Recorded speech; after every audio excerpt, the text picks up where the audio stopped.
और मुख्य धारा से जुड़ने के लिए तैयार। गढ़चिरौली के बाद अंतागढ़ में नक्सलियों ने सरेंडर कर दिया है।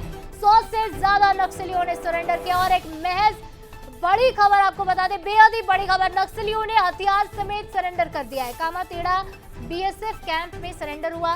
पुलिस की बस में बैठकर सरेंडर करने के लिए नक्सली बड़ी संख्या में पहुंचे। सरेंडर करने वाले नक्सलियों में कई प्रमुख नाम शामिल है और निश्चित तौर पर यह अब तक का सबसे बड़ा सरेंडर कहा जाएगा, क्योंकि 100 से ज्यादा नक्सलियों ने सरेंडर किया है। नक्सली लीडर राजू सलाम, मीना प्रसाद और भास्कर इसमें शामिल हैं, जो लंबे समय से मोस्ट वांटेड की लिस्ट में थे और लंबे समय से कई वारदातों में शामिल रहे। कई वारदातों में इनका नाम सामने आता रहा। नक्सलियों के कैडर को लीड ये करते रहे और नक्सली लीडर राजू सलाम, मीना प्रसाद, भास्कर, ऐसे बड़े नक्सलियों ने सरेंडर कर दिया है। उनके साथ एक बड़ा खेमा जिसने सरेंडर किया है। तो एक अपडेट आप तक पहुंचा दे, 100 से ज्यादा नहीं 50 नक्सलियों ने सरेंडर किया है। ये अपडेट आप तक पहुंचा दे, कामातेड़ा बीएसएफ कैंप में 50 नक्सलियों ने सरेंडर किया है। और देखिए, भले ही 100 ना हो, लेकिन 50 का आंकड़ा भी बिल्कुल कम नहीं है। एक के बाद एक धीरे धीरे नक्सलियों के पांव बस्तर से और पूरे भारत में जहां जहां नक्सली फैले थे वहां से नक्सलियों के पांव उखड़ रहे हैं। गढ़चिरौली में एक बड़ी बानगी हमने देखी, एक बड़ी तस्वीर, एक बड़ा सबूत देखने को मिला।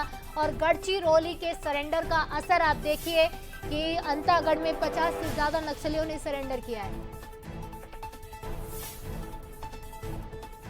और इस खबर पर ज्यादा जानकारी लेंगे, नियत हमारे साथ फोन लाइन पर जुड़ रहे हैं। नियत, 50 से ज्यादा नक्सलियों का सरेंडर है, निश्चित तौर पर एक बड़ी खबर। गढ़चिरौली का तो असर है ही, कौन से बड़े इनामी नक्सली इसमें शामिल हैं और कितने नक्सलियों ने सरेंडर किया है, पूरी जानकारी दीजिएगा।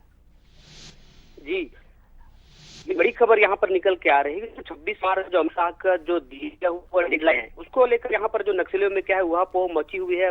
एक बार महाराष्ट्र, उसके बाद अभी अंतागढ़ क्षेत्र में जो रावघाट एरिया कमेटी है और माड़ क्षेत्र के जो नक्सली है, उन्होंने यहाँ पर जो है सरेंडर किए। अपनी जो पॉलिसी है उसमें यहाँ पर आए हैं और यहाँ पर 100 से अधिक नक्सलियों की बात कही जा रही है। यहाँ पर जो बड़े बड़े लीडर हैं, राजू हो, चाहे प्रसाद हो, चाहे भास्कर हो, ऐसे टाइप के जितने भी बड़े लीडर हैं, जो इनाम की अगर राशि की बात करें तो अगर जानकारी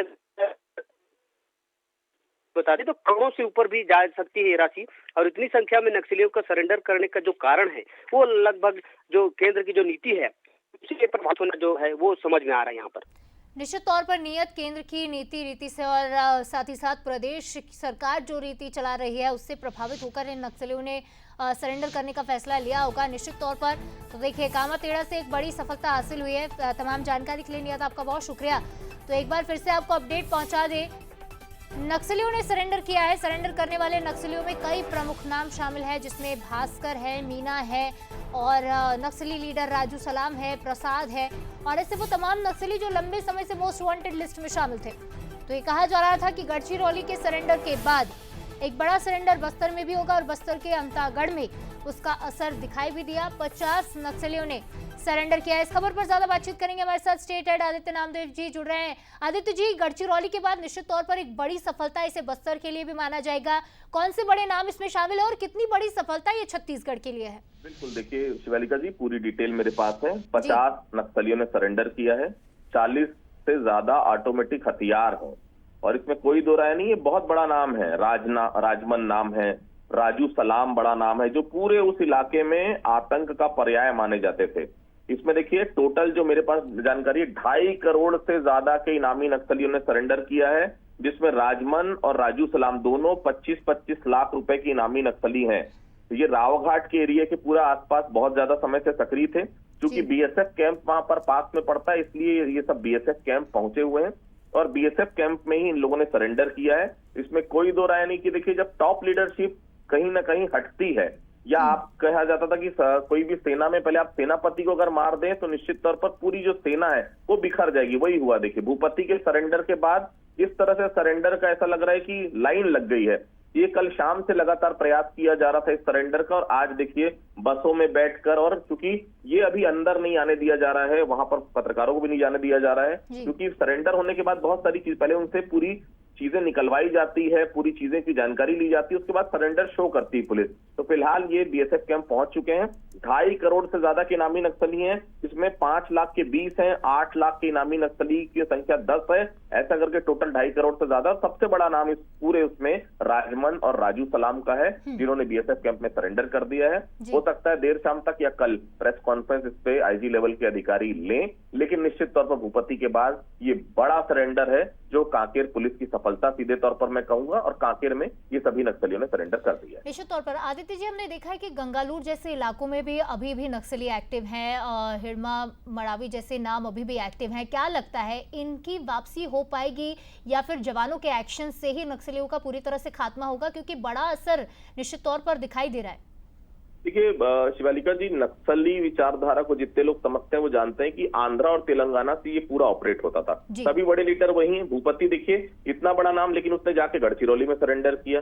आंध्रा और तेलंगाना में ज्यादा सरेंडर होता है, क्योंकि लीडरशिप यही है। अगर ये लीडरशिप ही नहीं रही तो नक्सली जो पूरा संगठन है वो पूरी तरह से बिखराव में आ जाएगा, पूरी तरह से कोलैप्स हो जाएगा और रिक्रूटमेंट नहीं हो पाएंगे। नए लड़ाके जब तक भर्ती नहीं होंगे, कितने दिन तक आप कोई संगठन चला सकते हैं? तो ये जो मार्च 2026 की डेडलाइन है वो बहुत क्लियर नजर आ रही है। एक का दुक्का बड़े नामों में सिर्फ 3 और बड़े नाम बचे हुए हैं। अगर वो सरेंडर करते हैं तो ये मान के चलिए कि सशस्त्र माओवाद का खात्मा मार्च 2026 तक होना तय है। ये बड़ा सरेंडर जो सामने देखिए आप, इस तरह से रोका जा रहा है, बसों में भर कर आए हैं वो, ये बैरिकेटिंग जहां पर की गई उसी के उस तरफ बीएसएफ कैंप है।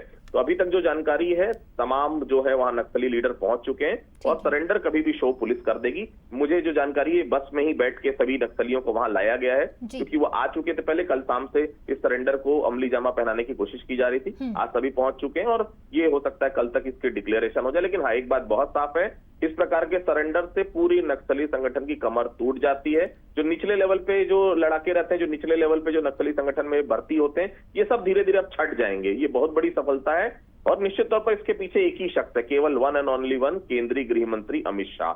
डेडिकेशन देखिए, मार्च 2026 डेडलाइन तय, मतलब नक्सली सरेंडर देखिए किस तेजी के साथ। इतने साल में तो आज तक कभी नहीं देखा, इतने साल में इतने बड़े नाम को जिसने देखा तक नहीं, वो लोग सरेंडर करने पहुंच रहे हैं। निश्चित तौर पर बड़ी सफलता है पुलिस। निश्चित तौर पर एक पॉजिटिव साइन के तौर पर भी इसे देखा जा रहा है, जितने नक्सली सरेंडर कर रहे हैं। जिस तरह की तस्वीरें भी आदित्य जी हम लगातार दिखा रहे हैं स्क्रीन पर, एक्सक्लूसिव तस्वीरें हैं, और जैसे जानकारी आदित्य सर दे रहे थे हमें कि ये बस यही वो बसें हैं जिसमें नक्सली भरकर आए हैं और नक्सली सरेंडर कर रहे हैं। फिलहाल आदित्य जी, तमाम जानकारी के लिए और विश्लेषण के लिए आपका बहुत शुक्रिया।